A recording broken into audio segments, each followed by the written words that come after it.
저는 오늘 귀히 쓰는 그릇이 되려면 이라는 제목으로 함께 은혜를 나누고자 합니다. 디모데 후서 2장 전체를 가만히 살펴보면 우리가 예수님께 쓰임받기 위해서는 어떻게 해야 되는지에 대해서 좀 설명하고 있습니다. 특별히 1절에서부터 13절까지는 그리스도의 좋은 병사가 되어야 된다라고 말하고, 또 14절로 18절까지는 일꾼으로 인정된 자가 되기 위해서라고 말하면서 여러 가지 말다툼이 없고 다른 사람을 이해하고 배려하고 친절하고 온유한 말로 격려하며 포용해야 된다라고 말합니다. 세 번째 19절로 26절 오늘 본문 말씀에서는 귀하게 쓰이는 그릇이 되기 위해서는 무엇보다 깨끗한 그릇이 되어야 한다라고 말하고 있습니다. 이렇게 디모데후서 2장은 좋은 병사, 일꾼으로 인정된 자, 또 귀하게 쓰임받는 그릇이라는 비유를 통해서 하나님께 쓰임을 받는 우리들이 어떻게 해야 되고 무엇을 해야 되는지, 어떠한 사람이 되어야 하는지에 대해서 말씀하고 있는 겁니다. 오늘 본문 20절에 보니까 큰 집에는 금그릇과 은그릇뿐 아니라 나무그릇과 질그릇도 있어 귀하게 쓰는 것도 있고 천하게 쓰는 것도 있나니 라고 말합니다. 큰 집에는 금그릇, 은그릇, 또 나무그릇, 질그릇이 있다. 그것들이 귀하게 쓰이기도 하고 또는 천하게 쓰이기도 한다라는 거예요.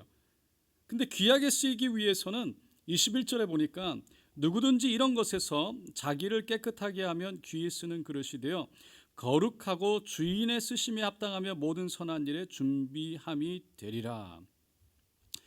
금그릇이라고 은그릇이라고 꼭 귀하게 쓰이는 것이 아니라, 나무그릇이라고 질그릇이라고 천하게 쓰여지는 것이 아니라 깨끗한 그릇이 귀하게 쓰임받는다라는 겁니다. 로마서 9장 21절에서도 사도 바울이 비슷한 말씀을 하시죠. 토기장이가 진흙 한 덩어리로 하나는 귀히 쓸 그릇을 하나는 천히 쓸 그릇을 만들 고난이 없느냐. 진흙을 가지고 어떤 그릇을 만드느냐라는 것은, 다시 말해서 어떤 그릇으로 만들어내냐는 토기장이에게 달렸다는 거예요. 그러니까 우리가 어떤 그릇으로 지어지느냐는 하나님께 달렸대요. 다시 말해서 하나님의 전적인 주권이라는 거예요. 금그릇으로 지어질 수도 있고 은그릇으로 지어질 수도 있고 질그릇으로 지어질 수도 있고 나무그릇으로 지어질 수도 있는데, 그거는 하나님의 주권에 달렸다는 거예요. 근데 여러분, 마태복음 25장에 보면 우리가 잘 아는 달란트 비유가 나오죠. 14절로 15절에 보니까 어떤 사람이 타국에 갈 때에 그 종들을 불러 자기 소유를 맡김과 같으니 각각 그 재능대로 한 사람에게는 금 5달란트, 한 사람에게는 2달란트, 한 사람에게는 1달란트를 주고 떠났더니라고 말합니다. 각각 재능대로 주인이 1달란트, 2달란트, 5달란트를 주고 떠났다는 거예요. 그러니까 그렇게 받은 달란트는 주인의 뜻에 맞춰서 이제는 사용되어지는 것이 중요한데, 그거는 종들에게 달려 있다는 거예요. 이와 마찬가지로 하나님은 우리를 여러 가지 모양, 여러 가지 그릇으로 만드셨는데, 우리의 그릇을 깨끗이 하느냐 더러운 채로 놓아두느냐는 우리에게 달렸다는 겁니다. 저도 예전에 이런 생각을 많이 했습니다. 하나님, 5달란트, 2달란트, 1달란트, 이거 하나님이 결정해서 주시면 누구는 5달란트, 누구는 2달란트, 누구는 1달란트 받는다면 1달란트, 2달란트 받은 사람에게는 공평하지 않은 거 아닙니까? 하나님, 어떻게 그럴 수 있습니까? 공평하신 하나님인데, 근데 하나님 이렇게 말씀하시는 것 같더라고요. 5달란트를 받았으면 우리가 잘 아는 것처럼 5달란트를 만들어야 하나님께 칭찬을 받는 거지. 이 5달란트를 받은 사람이 4달란트 받았다고, 만들었다고 하나님께 칭찬받는 게 아니라는 거예요. 1달란트를 받았어도 2달란트를 만들었으면 그 사람이 칭찬을 받는 거지. 그 사람이 이 4달란트, 5달란트를 받았음에도 불구하고 4달란트 받은 사람보다 더 하나님 보시기에 귀하다는 겁니다. 여러분, 하나님 앞에 나아갔을 때 마지막에는요, 하나님께 받은 것만큼 사용하지 않은 것에 대한 책임이 우리에게 있는 거예요. 그것을 생각하면 더 받은 만큼 더 노력해야 되고 더 받은 만큼 더 값지게 살아야 돼요. 그러고 생각하면은 사실은 무서운 겁니다. 여러분, 하나님께서 우리에게 바라시는 것은 몇 달란트를 받았느냐가 중요한 게 아니에요. 그건 우리 생각이에요. 우리가 5달란트, 2달란트, 1달란트라고 말하는 거지, 하나님 보시기에는 하나님이 딱 맞게 주셨어요. 그런데 우리가 판단하지 못해요. 우리가 스스로 나는 5달란트야, 나는 2달란트야, 나는 1달란트야 말할 수가 없습니다. 어떻게 합니까? 하나님은 우리에게 딱 맞는 것을 주셨어요. 중요한 것은 그것을 가지고 우리가 얼마나 깨끗하게 쓰고 얼마나 하나님께서 허락하시는 일들을 잘 감당해서 만들어내느냐예요. 여러분, 왜 나한테 1달란트 주셨습니까? 라고 말할 수 없듯이 왜 나는 금그릇으로 만드셨습니까? 은그릇으로 만드셨습니까? 나무그릇으로 질그릇으로 만드셨습니까? 라고 말할 수 없다는 거예요. 그분의 주권을 인정할 때 우리에게 있는 것이 무엇인지를 발견하고 그것을 개발하는 것이 중요한데, 다시 말해서 누구든지 귀하게 쓰임 받으려면 하나님께서 주신 것을 인정하고 그것을 깨끗하게 그분을 담아낼 수 있을 때 그분은 5달란트가 아니라 100달란트라도 만들 수 있는 그분이 우리를 통해서 역사하실 수 있다는 거예요. 그분을 담아낼 수 있느냐 없느냐가 중요하다는 거예요. 우리를 깨끗하게 닦느냐 안 닦느냐가 중요하다는 거예요. 1984년에 세상을 떠난 프란시스 셰퍼라는 박사분이 있죠. 말년에 암이 걸려서 암투병을 하다가 아픈 몸을 이끌고 대학 캠퍼스에 사역을 한 것으로 유명합니다. 그분이 자신의 인생이 얼마 남지 않았다는 것을 알게 되면서 자신이 사랑했던 그 제자들, 청년들을 모아놓고 최후에 남기고 싶었던 메시지를 선포합니다. 그것이 뭐였냐면, 여러분, 행복을 삶의 목표로 삼지 마십시오 라고 선포했어요. 마치 마지막 메시지였기 때문에 피를 토하듯이 그들에게 선포했습니다. 행복을 삶의 목표로 삼지 마십시오 라고 외쳤던 이유는 수많은 미국의 젊은이들이 이 행복은 구하고 행복은 추구하지만 진정한 거룩을 향한 마음은 없다는 것을 안타깝게 생각했기 때문이었습니다. 여러분, 우리는 늘 행복과 축복을 구하죠. 하지만 행복과 축복을 지켜주는 거룩은 구하지 않습니다. 거룩을 생각할 때 거룩이라는 것은 삶의 바운더리가 되고 삶의 테두리가 되고 우리가 무엇을 할 수 있고 할 수 없고를 주는 어떤 우리를 묶어두는 것이라고 생각하지만, 거룩은 우리를 힘들게 하기 위해서 있는 것이 아니라 우리에게 이미 허락하신 하나님의 축복과 행복을 지켜주기 위해서 있는 거라는 거예요. 여러분, 우리에게는 지금 2주간이라는 참 귀한 자유의 시간이 주어졌습니다. 갑자기 많은 개인 시간이 주어졌어요. 여러분은 이 시간을 어떻게 보내시기를 원합니까?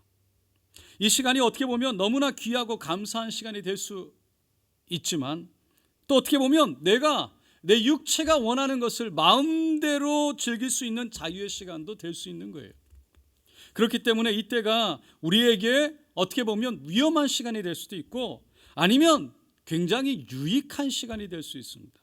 사단이 우리를 더 쉽게 유혹하고 넘어뜨릴 수 있는 시간이 될 수 있는가 하면, 아니면 말씀과 기도로 더 거룩을 향해서 나아갈 수 있는 시간이라는 거예요. 가끔 외부에서 강사가 오면 주일날 제가 설교를 쉬게 되죠. 제가 언젠가 설교를 하지 않았는데 다 마치고 집에 들어갔더니 설교를 했을 때보다 더 피곤한 거예요.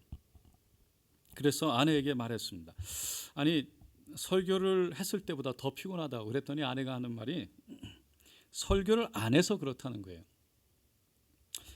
오늘 어느 분이 전화를 주셨습니다. 집에만 있으니까 할 일이 그다지 많지 않다는 거예요. 교회를 가야 사람들과 교제하고 만나고 의미가 있고 즐거운데 이건 아닌 것 같다는 겁니다.